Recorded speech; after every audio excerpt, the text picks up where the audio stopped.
Every month about this time, Mary Gaston from Realty Pro 100 comes in and joins us, and we chat. We kind of fitting this morning when we had the Raisin brand commentary. It's apropos, right? Because I asked Mary and Josh before the program if they knew about who Yule Gibbons were, and they both gave me the same exact answer. Who?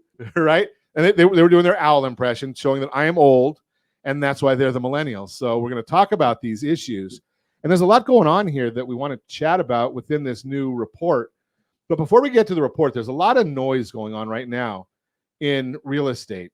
And we're not going to get into what all this noise is, but I do want to share my one opinion here, and it's my opinion, and I'm generally right. But I'm going to just give it to you anyway. Here it is. So if you're thinking about buying real estate, you can go out and do it on your own. Probably not going to get a great result. You can go out and find an agent. And a lot of agents out there know what's going on. The good agents, they understand what's going on. The great agents, that's the ones you want to work with.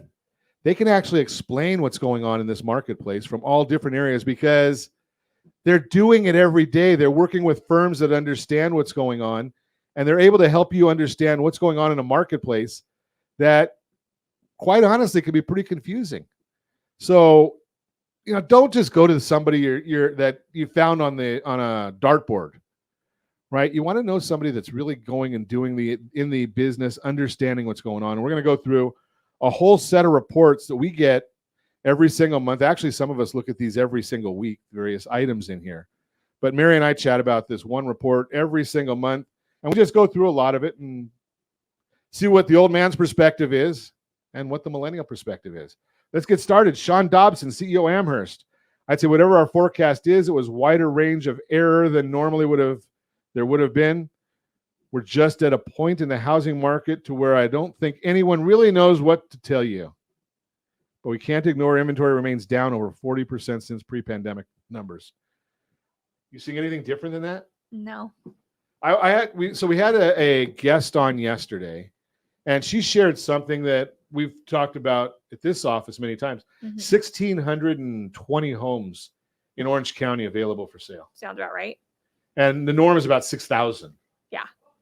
So, well, I mean, what's crazy too is I think this morning I saw something that inventory this time of year normally starts falling. Right. It's not, because how much lower can it really go? It's like the 1 year it's not falling compared to the previous. Yeah, when you're looking at down 75%, where do you go from there? Exactly. Like you've really hit rock bottom if we're falling right now. And those people that have a property out there, those folks are actually, if you've got a house for sale right now, you're serious. Yes. Right? I mean, I appreciate you coming in here. You probably have better things to do with the holidays and all that. Absolutely. Exactly. Right? I mean, and that's the same thing with home buyers and sellers. They really don't want to have their house set it up as a museum for the holidays. Right? Unless they're getting relocated or divorced or having a baby and need to get a bigger property or something like that. Yeah. Now, we get a lot of idiots in the media. I shouldn't say that because I'm in the media, but I'm not one of the idiots, I guess. Yeah, at least I hope. Pardon? Is it debatable? Sound like one of my kids. Okay. So values of real estate are dropping dramatically. Are they? Well, Diana Olick is telling us all the time on CNBC, right? Are you seeing that anywhere? No. Now, last year we've got charts that we show this, and Josh, do you have the charts available there? The 5. Yeah, there. Well, he's already ahead of me. The chart right here. You can see this chart. If you're watching us on RonCRadio.tv, any of our socials, ABC News and Talk AM 1490 video feed, you're actually seeing a chart last year. Now let's go back. Historically, real estate values go up 3 to 4% nationally. Yes. Orange County about 5.3 historically. Now, when we look at this chart, the first January of last year up 1.6, February up 1.9. If my math is correct, that's 3.5. March was up 2. Now we're at 5.5.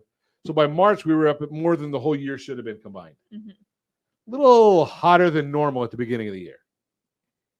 Fair, right? I mean, we're just looking at numbers. Not abnormal to see that, kind of come back to a normal year. Yep. Right. And we're seeing that this year. Every month has been up. Mm-hmm. So we're not really seeing anything abnormal other than maybe some of the idiots on CNBC that don't know that this is a normal issue. Yeah. Right. What do you do? Do any of your peers listen to something like CNBC? No. No. Okay. I feel like most millennials listen to TikTok. TikTok. Okay. So thank goodness I don't think Diana looks on TikTok. That's an interesting conversation, though. Mm-hmm.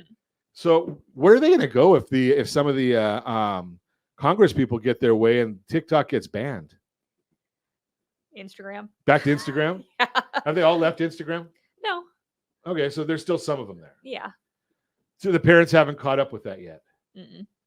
And we've talked about that before. You tell me if this is still kind of the methodology.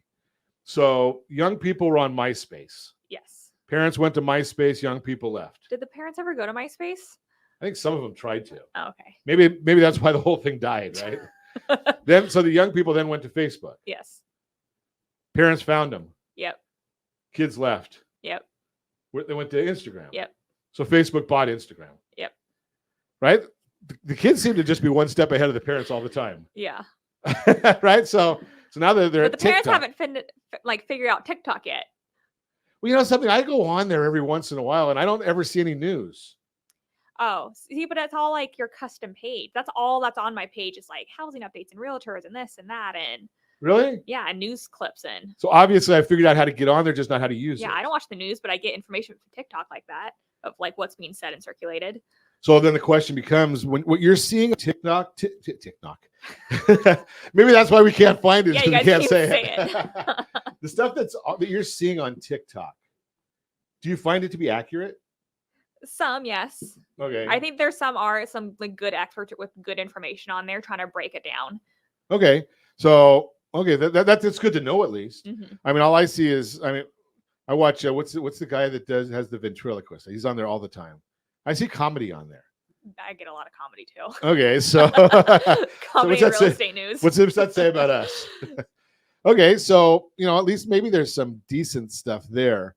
And Diana Olick probably hasn't figured that out because she hasn't figured out real estate even. So that's a whole different story. FHFA, month over month percentage change in home values. And I love FHFA just because they actually go and they're talking about the house on the street, whereas median is just the mix of properties. This is actually 123 Main Street sold 5 years ago for X, and it sold this year for Y. That means you got an appreciation value. So we look at this one. Last year was too hot again the first 6 months of the year. Mm-hmm. Only came down, though, for 2 months. And then, I guess 4 out of the last 6 it was down. Yeah. But this year, that chart almost looks like a normal year's chart. Mm-hmm. So FHFA is saying values are not going down. They're just kind of doing what they always do. Yes. And that's pretty good. Now we look at Case-Shiller and CoreLogic. They're all saying the same exact thing month over month. They're all in positive areas. So we shouldn't be really thinking that prices are going to drop. No. But yet I still hear so many people say, I don't want to buy a house right now because value is going to drop. That's what everyone keeps saying. Like, I think buyers, consumers, but any agent will tell you if you can buy now and afford to buy now, do it. Because if and when rates go down, you can always refinance. But as soon as rates go down, prices are going to shoot back up. We already saw that during the pandemic. Right. And what happened there. It's going to repeat itself if rates come down a little bit. So let's throw that. I don't want to get the scare tactic out there, but maybe we will. Actually, I better wait till we come back because I just noticed that I've already talked too much. So we're gonna talk about the scare tactics, and I want to talk about what really happened during the pandemic, and do you want to experience that again? Not during the health side, but do you want to wait for that to come back? And does Mary think it's going to come back? Okay, Mary, do you think I'm on that? Or am I missing something there? Interest rates come down. Yeah, I will always say if you can afford to buy, do it when you can. Go do it. Yes. Yeah, I mean, I don't understand where they're coming from. So here's the question that I want to go back to from when I was talking too much last segment. 2 years ago during the pandemic, the biggest gripe I heard, maybe you heard something different, mm-hmm. was people were getting outbid on everything they went to try and buy. Yep. That's the biggest problem, right? Not enough inventory. Yep. And, people would have to make 5, 10, 20, 30 offers. Mm-hmm. Properties would get 100 offers. Yeah, way ask. Over ask, the whole 9 yards. Mm-hmm. That was because the properties that were out there were affordable. People could afford to buy them because interest rates were so low. Yes. Right? So if interest rates continue to go down, and we just saw that the markets are forecasting the Federal Reserve to drop interest rates, Mm-hmm. two things are going to happen. Number one, affordability is going to get better. Yes. More buyers? Yep. Okay. People that were renting are going to say, I'm not going to rent anymore. I'm not looking to live with mom and dad anymore. Yep. Right? I'll go buy my own. Yep. Question that we have to really ponder, though, is will it entice the seller that's got a 4% mortgage? If they can go out and get a 5.5 or 6% mortgage, will they move? It's more enticing than it is now. It's at least more, stomachable. Palatable. Yeah. Stomachable. You can stomach it there. Yes, there you go. Yeah, I mean, because right now, if you've got a 4%, you're not going to go to an 8. No. Unless you have to. Mm-hmm. If you've got a 4, 5.5, 6, in order to get rid of that 5-bedroom house, you only need 3 bedrooms or 2. Yeah, or to go the opposite, you need to upgrade. Or you need to upgrade. Yeah, it's more easier to stomach. You can do those things. And you might keep that old one. That doesn't help us with, if you keep the old one and buy a new one because you can afford it now. Mm-hmm. Doesn't really help us with the inventory problem. Doesn't help us with the supply side. Mm-hmm. Right? So, and now but we're building more demand and didn't help supply. So Mm-hmm. prices go up. Yep. So I'm going to ask you this question. Have you ever posed this? Probably not, because I'm old and this my way of talking. So when your friends are saying, I'm going to wait for prices to come down because they hear about a recession, which we're probably going to be in one by the second quarter of next year. Mm-hmm. You and I have talked about this. Your generation remembers one recession. Yes. You don't remember the 2020 recession. No. That was just kind of a blip because it was kind of goofy, right? An anomaly. 2008, you watched a lot of real estate problems. Yep. That wasn't really but I say that was real estate caused it. It wasn't a recession didn't cause the prices to go down. Correct. So here's the question.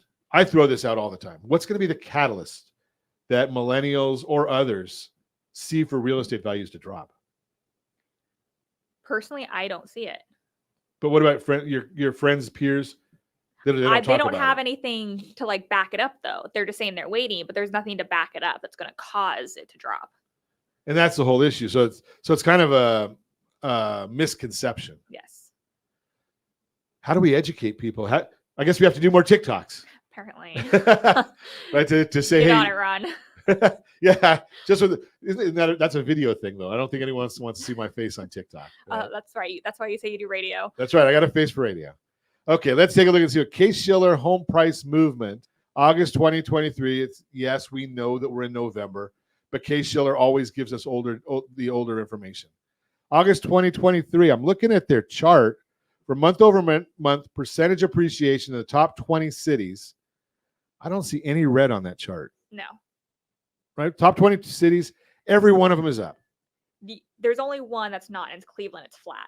Okay, Cleveland's flat. We're in California, so I can say it. Who wants to move to Cleveland? Right? I mean, but for the whole country, it's up 0.9%, according to Case-Shiller. Everything we see, prices are up. FHFA, month over month price change. By region, we're up 1.1% for the Pacific. South Atlantic. So that would probably be Florida and area. They're down a little bit. I can't imagine why Florida's down, but that's what it says. Black Knight, for the second month in a row, home price growth trended higher in every one of the 50 largest U.S. markets. I think we qualify for that. Yes. Prices are up. Selma Happ, chief economist. Nevertheless, home prices are still expected to re-accelerate. Chapman University, did you hear that? Diana Olick, did you hear that? Re-accelerate. Let's take a look, Josh, at slide 13. That's the chart that we were just looking at before, Mary, about the way prices on a month over month go. Mm-hmm. Right? And if you look at that, we're kind of right in line, aren't we? Yes. I think did you go one back, Josh? It shows us every month what prices appreciate on a historic basis. Mm-hmm. Right? Okay, we're in a very, very normal appreciation market. Yes. So let's not get ahead of ourselves. 49-year average versus 2023. What do you know? 2023 looks almost identical, except for January. Mm-hmm. I mean, folks, if you're thinking the prices are going to go down, somebody tell me a catalyst. I've asked this all the time. I don't get anybody. Give me the catalyst for what's going to bring prices down. We're going to get a bunch of foreclosures and defaults. No. Why? There's too much equity out there. Explain that a little, Mary. People have so much equity in their property, they can sell before it ever goes to foreclosure if they really need to, if they get to that point. Right. So they can call you and say, yeah, nobody's underwater in their home. And that's the catalyst for going the wrong way. Yes. Okay, so just remember, people don't go into foreclosure if you've got a bunch of equity. Call Mary. She'll help you get your property sold. You're listening to Ron Siegel Radio, discussing your real estate current events and the financial markets. When we come back, we're going to chat a little bit about historic mortgage rates, where they are. Are we really out of line? And what about multi-generational living? So let's chat. We're going to continue our conversation with Mary Gaston, Realty Pro 100, the millennial and the old man, talking about what's going on in the real estate world right now. Let's talk a little bit about mortgage rates. Just we're not going to do a whole lot on that because I want to get to talk to Mary about the millennial perspective on multi-generational living, historical perspective on today's mortgage rates. So I don't know, what did we say earlier, Josh? That we're right around on a 30-year conforming 7.338 is where we are right now today. 7.338. And if we look at this chart that we have, and again, you got to watch the radio program or go back and check us out, ronsiegelradio.com in the archives. 30-year rate, okay, so 7.338. Last year, we were just under 7, but up every other year going back, we're down in the low, below 5. I guess it was 2018, we were in the 5s. But other than that, for a long time, we were 4 below. No, even 2018, it looks like we were under 5. Were we under 5? You're right. I can't see. So under 5 from all, going back, what do we have? 17, 18, 16, 17, 18, 19, 20, 21. Mm-hmm. So from 2016 on, we're below 5. Mm-hmm. So 22, 23, we're above there. So, historically, okay, I get it that, especially millennials, you guys don't know. Yeah, to me, that's normal. What? An interest rate, like a 4 to 5%. 4 or 5%. That's normal. 5% is normal. Right. So historically, if we go back decades, and Josh, throw up slide 19, I think is what I've got it as. As of November 5th, historically, you go through the whole average there, 7.38. Mm-hmm. Surprise you a little? Yeah, that's basically where we are today. That's where we are today. We're right at the norm. But as a millennial, most millennials have no clue that that's a normal interest rate. Yes. Right? You're thinking, half of that. Mm-hmm. Right? So you're at sticker shock. Yes.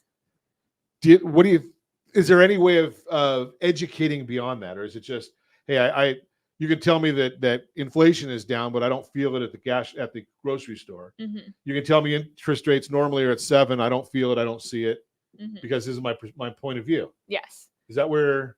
Yeah, and I think the millennials and everything that goes around is they say, well, yeah, our parents might have paid 18% back in the day, but also their wages were different and the cost of homes were different. Sure. Like historically, there's not such big of a jump, right? Which I get. It makes it much more difficult when prices are so high to also have a high interest rate. Right. But again, I will always say, if you can afford to buy, do it, because your parents bought that home 40 years ago for $100,000. It's now worth $1 million. Okay, we're Prices chatting. Will always go up. We're chatting right now with a lady that's in her later years of life, mm-hmm. paid $15,000 for her house, and right now the value of it is $1 million. Yep. Now I want to ask you this question, because I heard this growing up. I've said it. Are you hearing? If I would just have kept that first house, mm-hmm. Did you hear that? Yep. Like- People say that all the time. And I think you're the only one I know that's done it, Mary. I am. I guess. Right? Yeah. I mean, because so many people say that exact thing. And we look right now, and 17% of the people who responded to a report say they're planning to buy a home in the next 12 months. And I'll even say, when I bought my house too, I always say, buy when you can afford. I couldn't afford it. I had to get a cosigner. I got a cosigner, got a roommate to move into the extra room, and I made it work. That's an interesting point, because so many people, we're hearing this all the time. Well, I've got to have the perfect house. Mm-hmm. My first house is going to be a forever house. That's a nice dream. Right. But again, it's not reality. Yes. And we talked about this yesterday. You and I have talked about it in the past. If you can have 5 pieces of property by the time you're 50. Mm-hmm. I should ask you a different question. Do you have a goal as to how many pieces of property you want to have by maybe you're 40, 50 years old? You know what? I don't. I should, but I don't. Okay. Just whatever you find that makes sense. Exactly. Like, we're comfortable with what we have right now. I've talked to my husband, and the next few years or so, we're probably going to start doing some 1031s with the property we do have and try to trade them into like fourplexes and such. But okay, right now we're just comfortable. We're comfortable. tight. Stay where why not? Mm-hmm. Right? Stay what you are. When my perspective, I look at, I've got one perspective on multi-generational living. Mm-hmm. What is a millennial perspective on multi-generational living? So do you mean like multi-generational houses, or like just literally living with my family? Living with your family. See, that's something I probably couldn't stomach. Okay. But I look at all these like new homes and everything, they're building them for multi-generational family. So I see that more as an opportunity. If you can afford that house that has a little attached mother-in-law, unit, buy it, live in it, rent out the little mother-in-law unit. Okay, so as long as it's separate. Yes, that's how I view it. That way, someone's not like living in your property. It's almost like a little mini duplex. But here's the question, though, and sorry, I didn't really answer your actual question. No, because I like that. Mm-hmm. But you're a newlywed still, yes. Of course, based on someone old like me, mm-hmm. and you've got a young child. Yes. Would you ever consider having an in-law living with you to help with taking care of the baby? I would. Okay. Do most millennials think that way, or they say, something? I'd rather, because daycare, from what I understand, is outrageously expensive. It is. And that is why I think a lot of people would sort of consider it, because at this point, it's hard for millennials to have, 2 like income household, and for both parents to be working. It almost is the point, from what I see and hear. You have a 2-income household. If you're dealing with childcare, mm-hmm. one income is just going for childcare. Yeah. So, I'm going to go back to TikTok, but an example on TikTok yesterday was the person went out, got a job, $65,000 after taxes and daycare. Their take-home pay was maybe $18,000 a year. Wow. Off of $65,000, and they said, "Is it even worth it for the $1,500 a month I'm bringing in?" Yeah, and that's a good question, mm-hmm. right? Because if they can get a family member to help, mm-hmm. Maybe that means that family member is not going to be working then. Or the other side of it is you look at it and say, I don't know the legalities of it, because I haven't looked at it. Does it then become possible to be a babysitter? Mm-hmm. Does that happen even at all? Where you've got, instead of someone going back to work, they've got a new baby, and they're taking care of somebody else's baby and charging them some? Mm-hmm. I've seen people do that. Okay, so the idea of multi-generations in the same house, mm-hmm. you don't see that as much as what some of the forecasters are talking about. I haven't. I think for the most part, it's more just I hear about just having family close by, but I don't hear a lot about families actually moving in together to do that. Okay. So now going back to what you were saying before, though, the other side of it mm-hmm. is multi-unit housing, because you were just talking about the idea. Yes. A lot of the builders I see are putting in like mother-in-law suites. Okay. In these single family residences. So I always say, if you can afford that home and you can get the little mother-in-law suite that has a separate entrance, buy that one. Live in the main part of the house, rent out the little mother-in-law suite as a little mini bedroom or apartment or whatever it comes with, and make income off your primary residence. That helps it because you're getting the appreciation. Correct. The other one is the new rules on fourplex or twoplex, Yes. threeplex, fourplex. Mhm. Now, buy that to live in it. Yes. I mean, can you imagine being able to go out and buy a $1.3 million property, fourplex, and only need to put $65,000 down as long as you're living in one out of the four? Yeah. Right. Think about it. Now, Orange County, California. I don't know if you can find a $1.3 million fourplex, but think about this concept, because you can even do this in Riverside, and their appreciation is not as high, but 1.3 million. You've got a 5% down. My math is correct. If my math is correct, that's $65,000. Okay. $1.3 million if you've got a 5% appreciation, probably 65,000 also. Right? A 5% down and 5% appreciation, same number. Yeah. You're going to basically have your cash on cash return 1 year. Where else do you get that? Exactly. Right? And you got some other people are paying 3 out of the 4 units. Yes. Is that a millennial idea? I would say do it. Find it. Yeah. You know, if you want to do that, call Mary. She'll get her out there looking for fourplexes for you, and find somebody to help you with that $65,000 down payment. Absolutely. Right? And get on your way. Just a thought for you.